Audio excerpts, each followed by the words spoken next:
So we believe it was built within the last couple of years, perhaps even during the spring of 1780. And of course the story there is that this house was formerly owned by Miles Bruton, who was the brother of Rebecca Motte. Miles Bruton was lost at sea. She inherited this property, and sometime during that period, that was in 1775, she inherited this property and built this house sometime between that and the beginning of at the fall of Charleston in May 1780. She moved here probably in June of 1780 and lived here during the fall. The British came probably late December of 1780 and began the construction of the fort. We have some evidence from a letter by Thomas Sumter that said that the British had completed construction of the fort in February 1781. And the siege, of course, was from May 6th through May 12th, 1781. Standard tactical outpost for the protection of British troops coming up from Charleston to be able to supply Camden and 96 and other outposts. So there were a string of these outposts between Charleston and the backcountry towns that they were trying to occupy. It's like I say, it's a standard tactic. This goes back to Roman times when the Romans used to have, they were so precise, of course, that they knew how long it would take a legion to march a day. And so they constructed forts from London all the way up to York and into Scotland at a precise interval so that the troops and supplies could move up these roads, and at the end of the day they could march right into a reconstructed fort. The same idea occurs here. We build these forts, the British build the forts, and we're able to march those supplies. Probably they sailed from Charleston up to the Monk's Corner area. There was a fort there called Fort Fairlawn, and a large area of disposition of lots of troops there. And they could get in from there. They went up to Nelson's Ferry on the Santee, where another fort was constructed. And then you could also cross the road there and go across the road and march directly to Camden, and there were forts along there. One of them was Fort Watson, which Marion and White Horse Harry Lee took the month before they sieged Fort Motte. Or the British could stay on the southern banks and western banks of the Santee, follow that up to this position here, which was strategic because from here you could either continue up the road to 96, or you could cross at McCord's Ferry, the Congaree River, and go over to Camden. Standing at the corner, one of the chimneys of the Motte House. And the other chimney is about 40 feet off in this direction. At the time of the American Revolution, this house would have been a 2 or 3 story building, probably what's called a classic I house, with 2 bins on either side and a central porch. We don't know that, but we have our opposite chimneys, so that does fit that sort of pattern. Where the camera is probably would have been a step, and beyond that would have been a big pile of dirt, which would have been the fort walls. And beyond that, just a few feet, would have been a deep ditch, about 7 to 8 feet deep.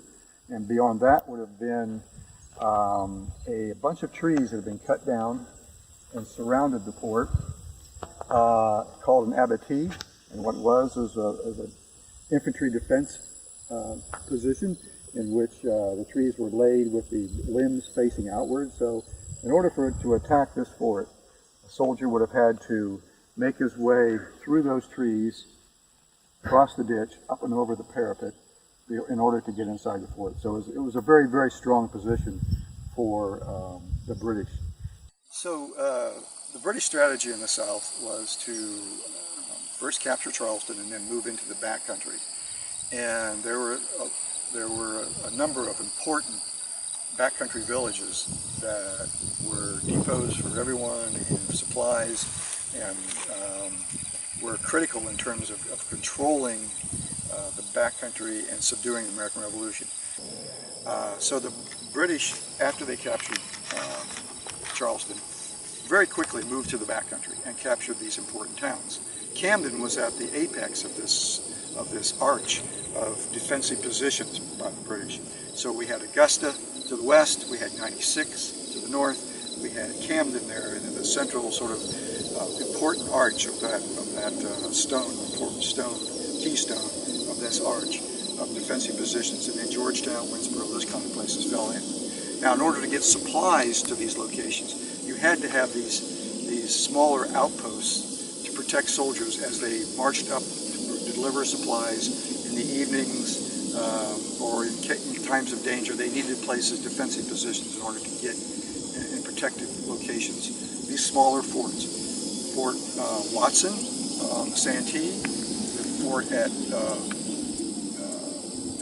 Nelson's Ferry, and Fort Motte were all placed strategically at locations which were needed to be controlled by the British in order to get those supplies, the flow of supplies, back and forth to these, from Charleston to these important backcountry towns.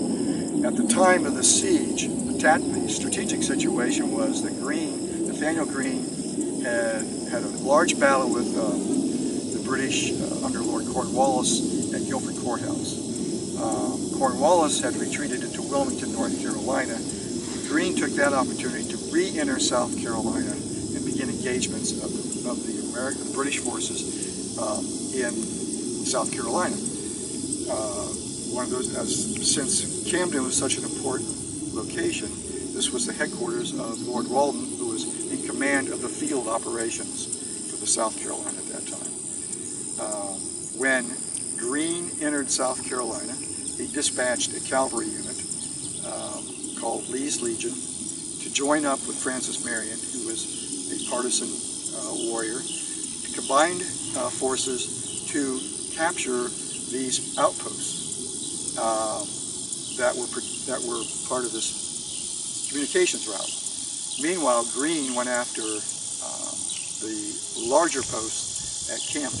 So while Greene was maneuvering against Lord Walden, including the Battle of Top Curtis Hill, Marion and Lee's orders were to first find and stop Watson, and second, to cut the supply lines between Charleston and Camden.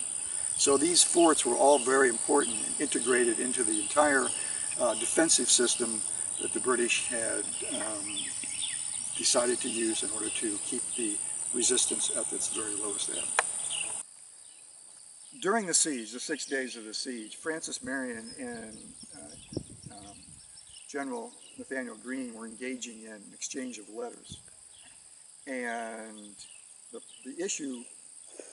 secondary issue between the siege and going on at Fort Motte and at Camden was Greene wanted to raise a corps of cavalry. He couldn't find horses, so he was asking about getting horses. And Marion was writing back saying, I don't have any horses. Sumter was putting in his digs by writing to Greene and saying, hey, Marion's got horses. So it got to this exchange of letters where Marion was getting more and more frustrated with the whole idea.